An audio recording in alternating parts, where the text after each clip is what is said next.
Ya, kita lanjutkan lagi ya dari buku ini, yaitu sekarang tentang pembatal puasa terkait dengan anestesi atau obat bius. Nah, ini juga banyak ditanyakan. Perlu diketahui, anestesi ini secara umum ada dua. Pertama, anestesi total, pasiennya tidak sadarkan diri. Yang kedua, anestesi lokal, yaitu membuat mati rasa hanya sebagian tubuh saja, ya.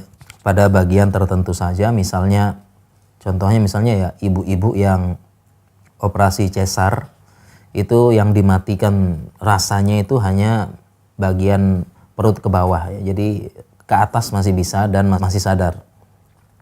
Dan anestesi ini ada berapa metode. Pertama, ini menggunakan gas. Jadi memang dikasih gas, pingsan. Yang kedua, menggunakan anestesi kering, itu akupuntur Cina. Jadi dengan teknik tertentu dimasukkan jarum dan akan mengeluarkan morfin alami dalam tubuh, ya. Kemudian baru selanjutnya yang ketiga, anestesi melalui suntikan. Mengenai suntikan sudah kita bahas sebelumnya. Dan kemudian terkait dengan anestesi, ya, membatalkan puasa apa enggak. Ini intinya ada dua keadaan, ya, anestesi. Pertama, hilangnya kesadaran. Jadi dia anestesi kemudian pingsan. Ada berapa keadaan. Yang pertama, dia pingsan di seluruh siang, artinya dari pagi sampai berbuka itu dia pingsan, ya. Kemudian yang kedua, dia hanya pingsan berapa jam saja. Nah, kalau dia pingsan seharian, ini ulama mengatakan puasanya tidak sah. Kalau dia pingsannya seharian. Kenapa? Karena yang namanya amalan puasa, dia menahan diri dari pembatal puasa dari sejak terbitnya matahari sampai tenggelam, ya. Tapi kalau seharian, ya, hampir seharian tidak sadarkan diri, ini berarti ya, tidak sah puasanya kata ulama, ya. Sedangkan kalau pada keadaan tertentu saja, ya, misalnya hanya 2 jam, 3 jam, ya, tidak sadarkan diri, ya, ini ulama mengatakan puasanya sah, ya, karena masih bisa menjalani hari. Ya, ini terkait tentang anestesi, ya. Sehingga kesimpulannya, ya, kita langsung bacakan kesimpulannya. Anestesi, ya, menggunakan gas, kalau dia anestesi menggunakan gas tidak membatalkan puasa.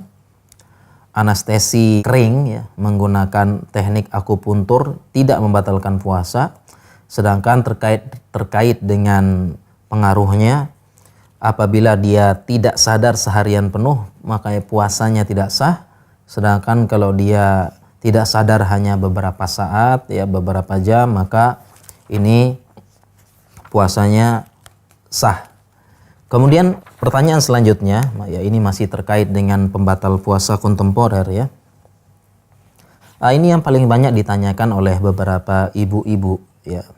Terkait dengan ini, mohon maaf, ya, terkait dengan namanya obat intravagina. Jadi memang ada obat yang dimasukkan, mohon maaf, ya, ke dalam farjinya wanita, dan juga ada prosedur yang namanya vaginal torture. Artinya ketika seorang ibu itu sedang hamil, kadang-kadang bidan, ya, itu mohon maaf ini memasukkan jari, ya, ke dalam farjinya perempuan untuk melakukan pemeriksaan. Dan saya sengaja bahas ini karena memang pertanyaan cukup banyak terkait hal ini, ya. Dan pertanyaannya adalah apakah ini membatalkan? Ya, karena memang beberapa perempuan ada terpaksa masukkan obat, ya, intravagina, dan juga ketika sedang hamil, baik hamil awal maupun hamil tengah, akhir, ini ada prosedur pemeriksaan ini. Dan ini cukup banyak ditanyakan, bahkan kadang-kadang ada pemeriksaan, ya, pemeriksaan menggunakan spekulum, ya. Spekulum itu memang alat, ya, untuk melihat ke dalam. Ini dimasukkan alat, ya, insya Allah teman-teman medis juga paham, dan kami rasa ibu-ibu yang pernah hamil pasti tahu ini. Ini cukup banyak menimbulkan pertanyaan, apakah, ya, obat, ya, intravagina atau prosedur vaginal torture, ya, ini apakah membatalkan puasa apa tidak? Ya, jawabannya adalah ini tidak membatalkan puasa.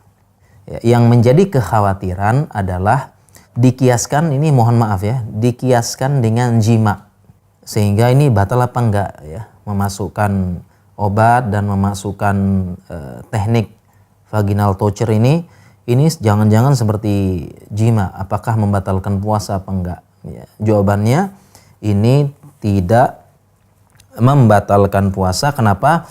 Karena memang ya tidak bisa dikiaskan antara prosedur vaginal torture dan obat intravaginal dikiaskan dengan jima karena memang berbeda. Ya, beda. Ini tidak bisa dikiaskan ya, tidak bisa dikiaskan. Oke, kita lanjutkan di bab selanjutnya. Saya bahas di sini tentang minum obat untuk begadang ya, untuk menghidupkan malam Ramadan. Artinya ada sebagian orang yang memang dia tidak biasa begadang. Memang ada obat untuk bisa menyebabkan seseorang ya, begadang di malam hari. Ya, jawabannya adalah dari sini kesimpulan dari pertanyaan ini ya, intinya minum obat begadang sebenarnya tidak diperlukan. Tidak diperlukan. Kenapa? Karena hukum asalnya Allah berfirman wa ja'alna naumakum subata, dan kami jadikan tidur kalian sebagai istirahat. Ya, artinya jangan sampai dipaksakan gitu ya. Jadi tidak perlu sampai minum obat begadang, dan insya Allah masih ada cara-cara yang lain ya agar kita bisa begadang, bisa menghidupkan malam ya. Mungkin karena kita itikaf di masjid ya, suasana ramai, suasananya hidup ya. Ini insya Allah menguatkan kita untuk itikaf, terutama menghidupkan malam di bulan Ramadan ya. Dan berbeda keadaannya kalau kita di rumah sendiri ya. Ini tentu saja berbeda.